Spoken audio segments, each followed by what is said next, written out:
some real production, you make the world a better place. If you invest some random website on the internet that no one uses, are you really making the world a better place? So isn't that true with any new innovation, with any new technology? No, it's definitely not true. So you can do evil, you can do harm, you can invest in weapons technology that is gross and unfair. I'm sure you could go to some country like China and start, trying to build a super virus and sell it to some evil government. I'm sure there's a market for that shit. Doesn't mean it's good. It's bad. There are better and worse human behaviors. First of all, there's no companies. They're just humans, okay? We don't have AIs doing anything smart. There's just fucking people, right? People can do better and worse things. When you wake up, you can go to the gym and work out, or you can have a fucking cake. These are options that are both available to you. Now, as you can tell, sometimes I choose the cake, but at least I know I'm being stupid, right? It's the same with shitcoins. If you're actually doing innovative computer science work and publishing white papers and trying to move human understanding of consensus networks forward, okay, that's good and wholesome and great. Or in my case, if you're doing something that is taking advantage of market inefficiencies, like right now in Bitcoin, miners get paid inflation to secure the network against attacks that never come. 51% attacks aren't profitable. That's why you never see them, right? So if 51% attacks aren't profitable and they almost never occur, what exactly is all this security that you're paying for from these miners in 4.17% interest, 4.17% inflation every year in Bitcoin? And it used to be many multiples higher. So at the last block halvening, it was, 8%, 10%. And the halvening before that, it was 20, 25, 30%, right? So Bitcoin has been extremely inflationary throughout its history.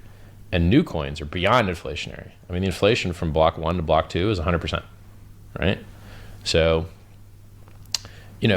what if you could, instead of paying miners for nothing to basically fuck up your consensus anyway, because they don't seem to be very friendly or talkative people, they seem to just be mostly evil. It's a little weird. Like back when I mined Bitcoin, it was a bunch of people at home. Now it's a bunch of corporations that are faceless, that don't engage with anyone, and half the time just do cloud mining fucking scams.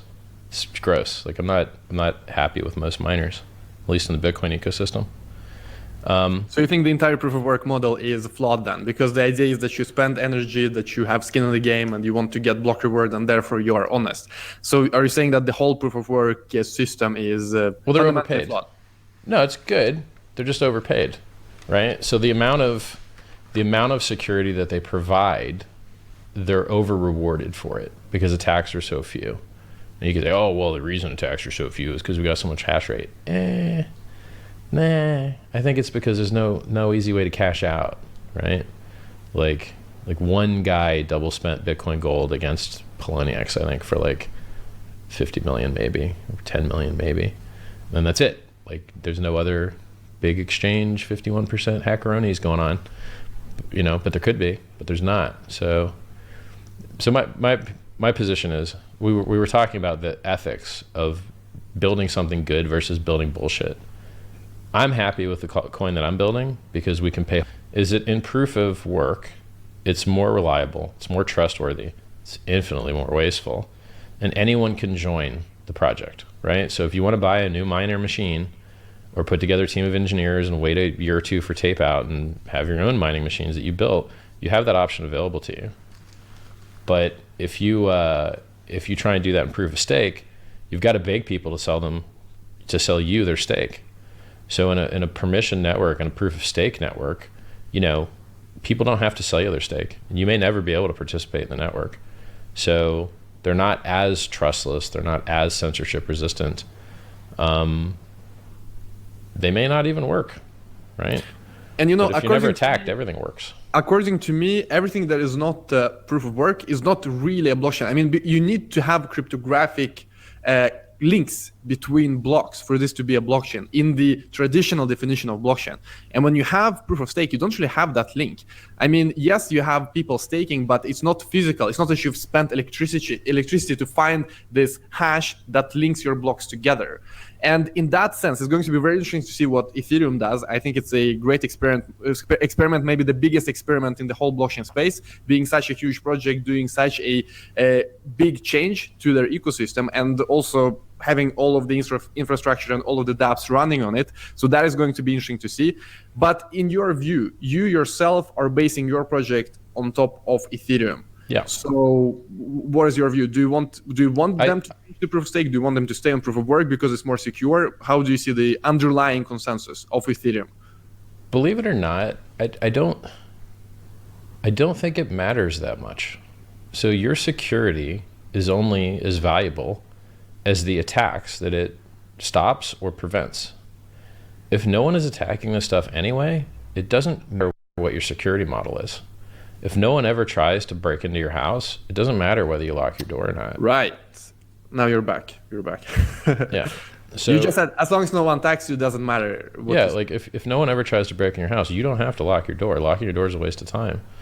So if, proof of work or proof of stake both work fine if there's never any attacks. And then there's this other option that if it fails and it gets all fucked up, then you can just copy the state of the system before the fuck up onto something that's not fucked up. And then you just lose, the data or those last transactions, which is a very small part of the overall network, right? So even in the worst case event of, quantum failure, or, our consensus mechanisms failed, there's still a very good chance, depending on like how much your currency is used compared to how much it's held. If your currency is mostly held, like Bitcoin Hex, the coin I'm building, is meant to store value.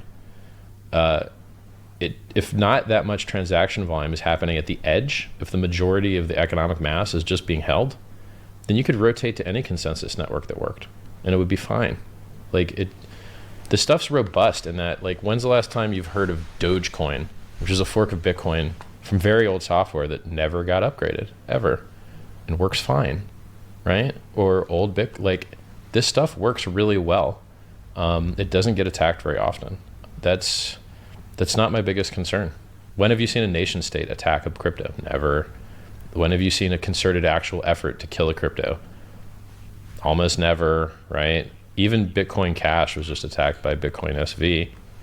They just added some anti-replay protection, anti-chain reorging protection, and hey, look, there's 2 chains now. No one lost any money. Like, I'm not that worried about proof of stake versus proof of work. Isn't that because the cryptocurrency space is quite small and yet there is not enough incentive to attack? I mean, when you say that the consensus algorithm doesn't matter whether it's proof of stake or proof of work, or the fact that no one is going to attack a cryptocurrency, so it's not worth protecting it, isn't that taking it too lightly? Because of course there is a huge incentive to attack Bitcoin. I'm sure people are doing it each and every day. And the same is with any other crypto. And as you said, we've seen people attack those small coins that don't have enough hash power to even protect themselves against a 51% attack, and then just dump their coins, or all kinds of crazy things can happen if you don't have enough. Getting your coin attacked and losing 1% of its value is much better than losing 5% of the value to try and stop it. So there is protection is not free, right?